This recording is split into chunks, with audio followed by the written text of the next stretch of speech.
Hello students, welcome in education high by Anshu Raghav. आज मैं आप लोगों को यहाँ पे पढ़ाने वाली हूँ पार्किंसन डिज़ीज़। ये एक ऐसी डिज़ीज़ है जिसके बारे में आप यहाँ पर आज पढ़ने वाले हो। ये डिज़ीज़ क्या है, इसमें ना इंसान झुक जाता है, ठीक है, उम्र के साथ भी और उम्र से पहले भी। किसी की बॉडी आपने कभी कभी कहीं कहीं पे देखी होगी, उसकी बॉडी का झुक जाना, जो ज़्यादातर बहुत लंबे लोग नहीं होते, आपने देखा है, वो तो लंबाई के कारण हो जाते हैं।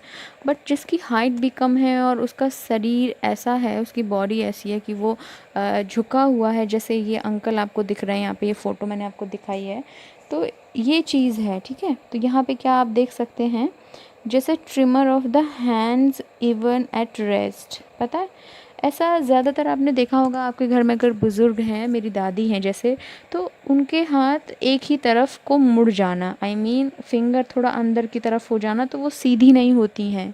किसी चीज़ का अकड़ जाना और वो फिर सीधी नहीं होना, वो कहलाती है पार्किंसन डिज़ीज़।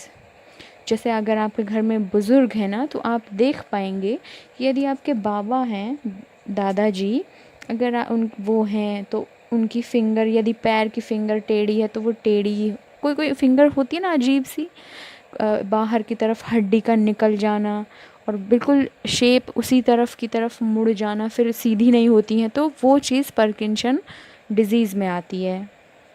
अगर आपने मेरे चैनल को सब्सक्राइब नहीं किया है तो कर लें, लाइक कमेंट शेयर अपने इच्छानुसार करिएगा। पार्किंसन जो डिज़ीज़ है ये कैसे होती है? Parkinson disease is a movement disorder. यह मूवमेंट डिसऑर्डर है। It affect the nervous system. ये किसको इफ़ेक्ट करती है? आपके पूरे नर्वस सिस्टम को।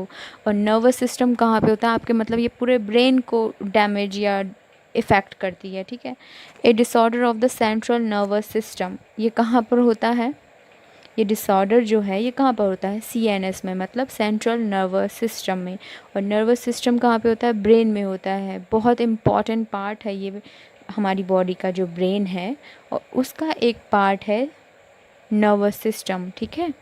नर्वस सिस्टम में भी, जो नर्वस सिस्टम 3 पार्ट में डिवाइडेड है, CNS, ANS और PNS। तो ये CNS को इफ़ेक्ट करता है मूवमेंट को, क्योंकि हमारा जो सेंट्रल नर्वस सिस्टम है ना, तो हमारी जो कार्य करने की क्षमता, सोचने की क्षमता, किसी चीज़ को, मतलब XYZ जितना हम चीज़ें करते हैं ना, वो हमारा CNS, हमारी बॉडी का बहुत, ब्रेन का बहुत इम्पॉर्टेंट पार्ट है। तो उस चीज़ को ही ये डैमेज कर देता है, मतलब इफ़ेक्ट करता है। तो क्या है? ऑफन इंक्लूडिंग ट्रिमर्स, ठीक है, जैसे फिंगर्स मुड़ जाना। Nerve cell damage in the brain cause dopamine level to drop, leading to the symptoms of Parkinson. जब आपकी सेल ही डैमेज हो जाएगी, जो नर्व सेल होती है ना, वो बॉडी की लार्जेस्ट सेल में से एक है। वही चीज़ ये डिज़ीज़ आपके ब्रेन में जाके इफ़ेक्ट करती है CNS को। CNS पार्ट है नर्वस सिस्टम का। नर्वस सिस्टम में है नर्व सेल, ठीक है, तो ये उसको ही डैमेज कर देता है या इफ़ेक्ट कर देता है। कॉजेज़ क्या हैं और रिस्क के फैक्टर क्या हैं? Scientist are not sure what cause Parkinson disease.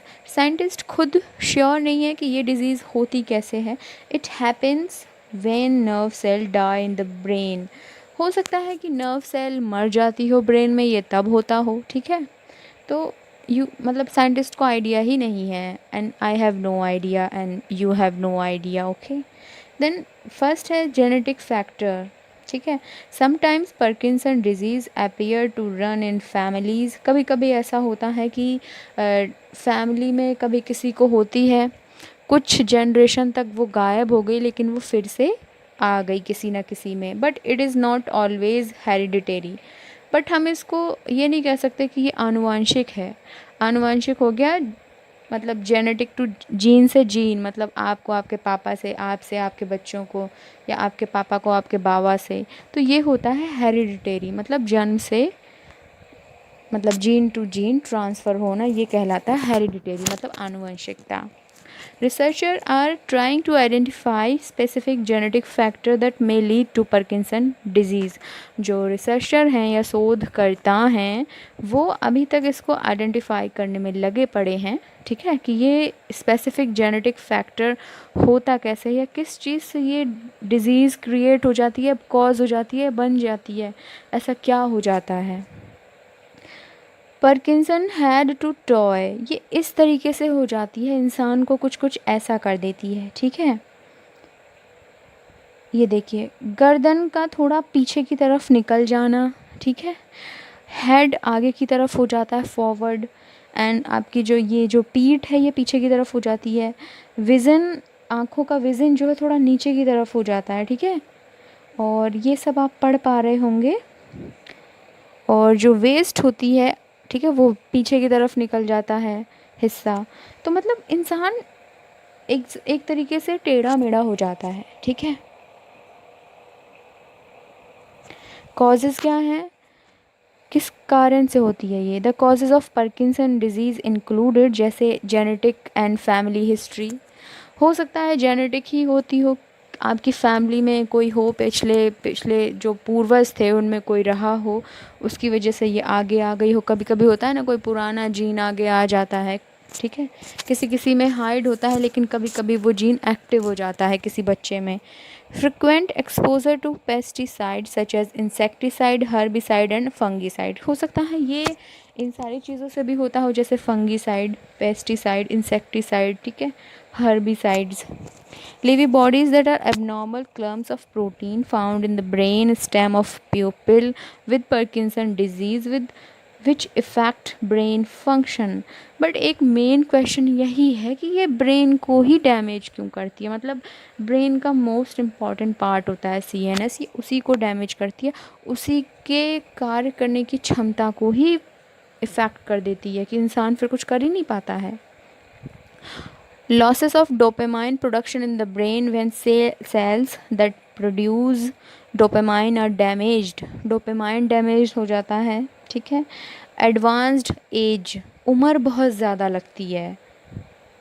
Symptoms क्या हैं, सिम्टम्स बहुत ज़्यादा इसमें कुछ दिए गए हैं, जैसे मूड चेंज हो जाना, इंक्लूडिंग डिप्रेशन, डिफ़िकल्टी होती है खाना खाने में, स्वेलिंग, ठीक है, problems and urination, bar bar urine आना, बाथरूम जाना बार बार, प्रॉब्लम्स हो जाती हैं सारी, कॉन्स्टिपेशन, ठीक है, स्किन प्रॉब्लम्स हो सकती हैं, स्लीप नहीं आती है, स्लीपिंग प्रॉब्लम हो सकती है, ये सारी चीज़ें हैं। बट इसके कुछ प्रिवेंशन भी दिए गए हैं, जैसे प्रिवेंशन मतलब आप इसको किससे क्योर कर सकते हो, जैसे टर्मेरिक, दिस स्पाइस, यह मसाला एक ऐसा है जिसमें करक्यूमिन एंड इंग्रेडिएंट होता है, ये आपको भी पता है, मसाला है और हम इसे खाना बनाने में यूज़ करते हैं, और एंटीऑक्सीडेंट है, ये बहुत ज़्यादा चीज़ों में यूज़ भी की जाती है। हल्दी बहुत अच्छी है और ये एंटीऑक्सीडेंट इंग्रेडिएंट है। It may help to prevent the clumping of protein, यह प्रोटीन की ना क्लम्पिंग नहीं बनने देता, involve in Parkinson disease.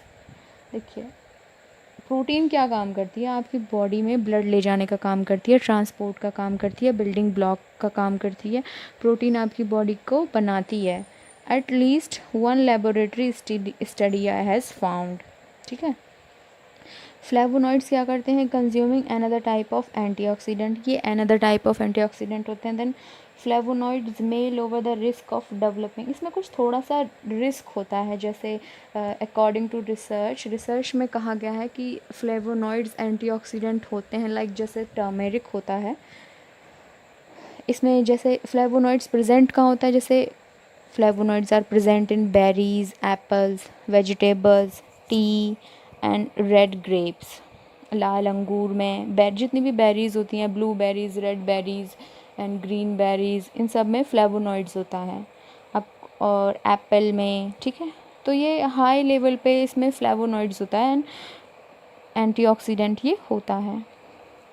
Third है अवॉइडिंग रीहीटेड कुकिंग ऑयल्स, आपको अवॉइड करने चाहिए जो रीहीटेड होते हैं, मतलब एक बार यूज़ कर लिया देन आप उसको दोबारा यूज़ कर रहे हो, वो ऑयल आपको यूज़ नहीं करना चाहिए। जैसे scientist have link toxic chemical known as aldehyde to Parkinson, Alzheimer and other neurodegenerative disease.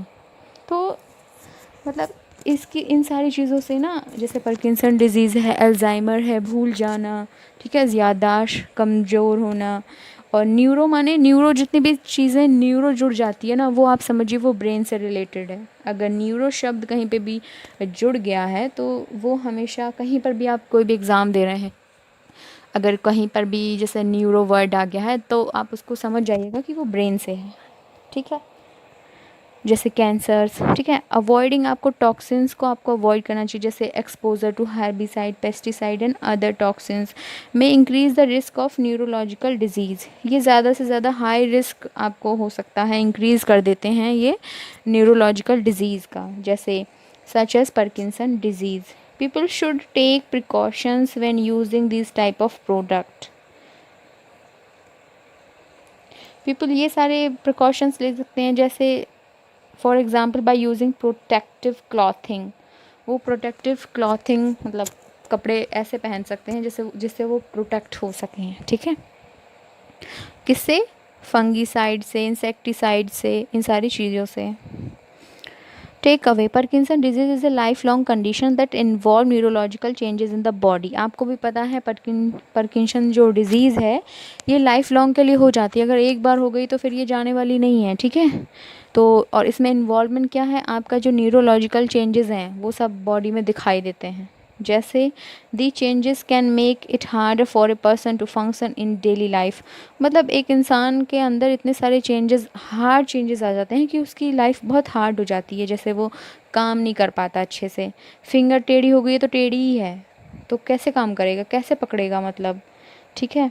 However mediations and other types of therapy are available for treating Parkinson disease and reducing the symptoms.